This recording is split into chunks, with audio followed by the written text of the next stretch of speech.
Okay, I made some really good progress here. So I've been running this transformer here, 9.9 on one side, 3.5, and I'm getting about like 44 volts out. And I rectify it and I slam it into the supercap bank and the batteries and stuff. But I'm trying to get it so it's not so much voltage, stepping down the voltage. So I got this other transformer and I tried every which way. I was using this as a, this was going to vector out, and then this was going to vector out, which means them in series with a cap. And I found a really good configuration of this cap. And look at what the draw is. It's only 70 milliamps in AC going into the motor, and coming out of this run cap phase with a 4 UF cap, and using this series. So this is a vectored cap, transformer. I'm in AC right now. I'm getting 2.47 amps in AC. When I short out the secondary. Now the primary, let me show you this again. I've showed it a lot of times, but I'm going to show it again. The AC comes into the, I just have the grid right now. 120 volts AC, 60 hertz comes into the number 1 line and the number 2 line. Okay, so there's your power. It's a 3-phase AC motor, but we're only running on single phase. Okay, so that's what you do with the Rotary. Now you have this phase, number 3, see the 3 pieces of tape? This is the rotary transformer phase, you could call it, or the virtual phase, the run cap phase. Now the number 3 goes like this. Follow the screwdriver. And it goes into one side of this transformer. This will be the primary. It goes in here, and it comes out here. This is free. So that's what I got here. And then, so it comes in and goes out. It's in series, it's vectored. And now follow this yellow. This goes to the run cap, one side of it. Okay?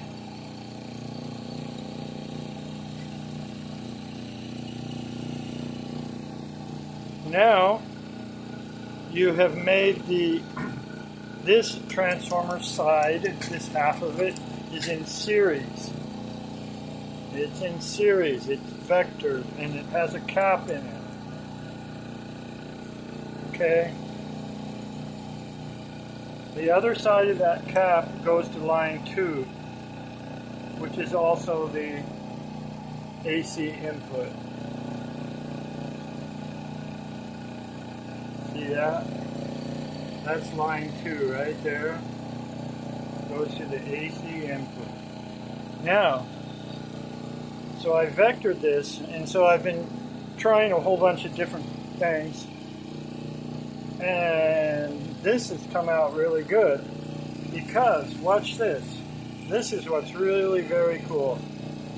This is being shorted out with an ammeter. This ammeter is making a dead short across here, and we're seeing the maximum amps. So if I take this off, now it's free on the secondary side. Look how much the amps go up. Now I connect this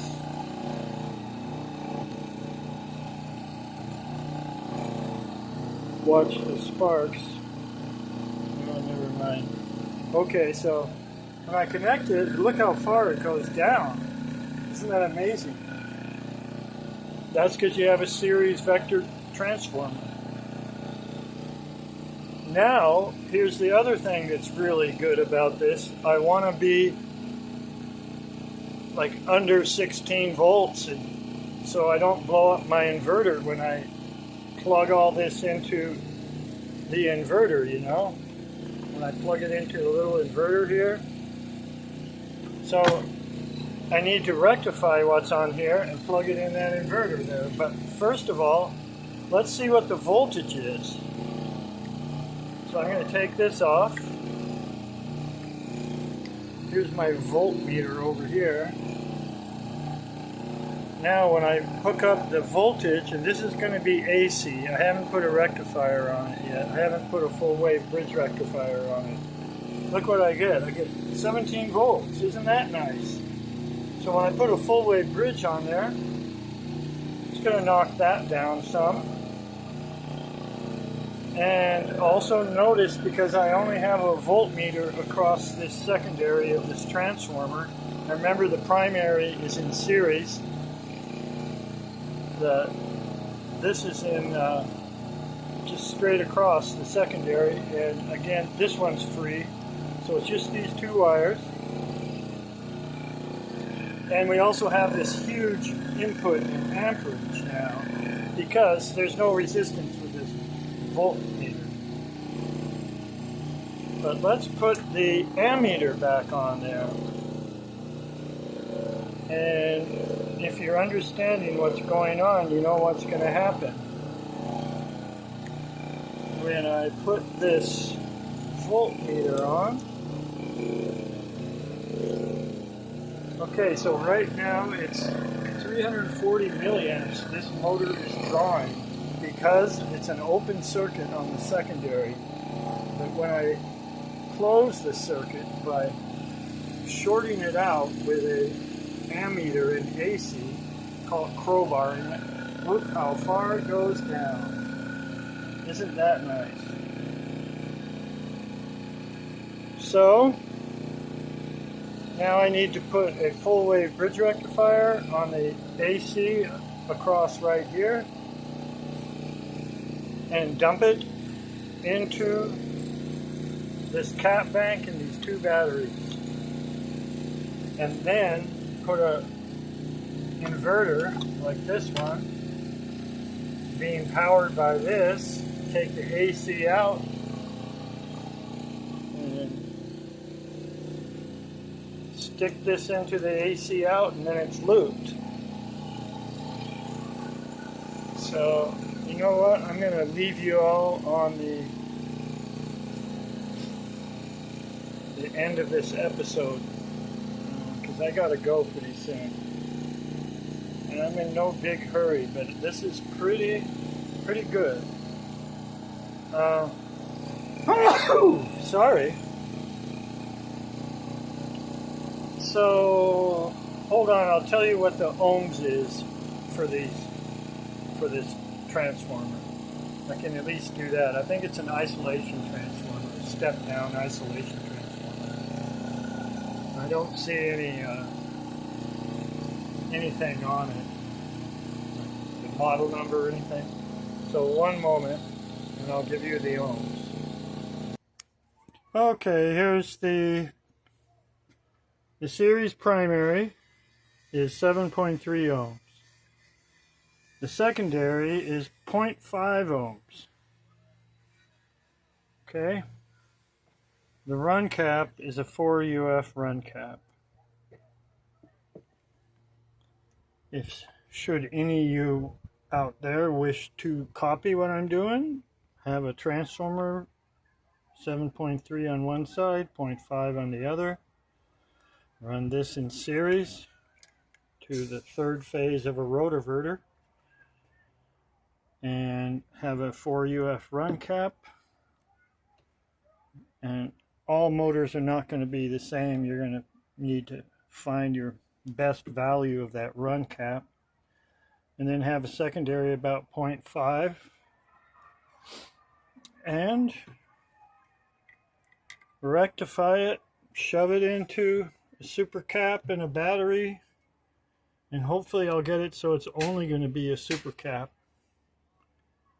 At that point it'll get dangerous probably.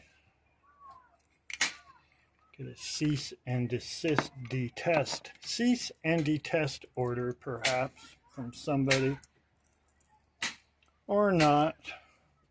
So there we go. So this, I'm pretty happy with this. I'm gonna let it sit and come back tomorrow hopefully. Okay, thanks for watching.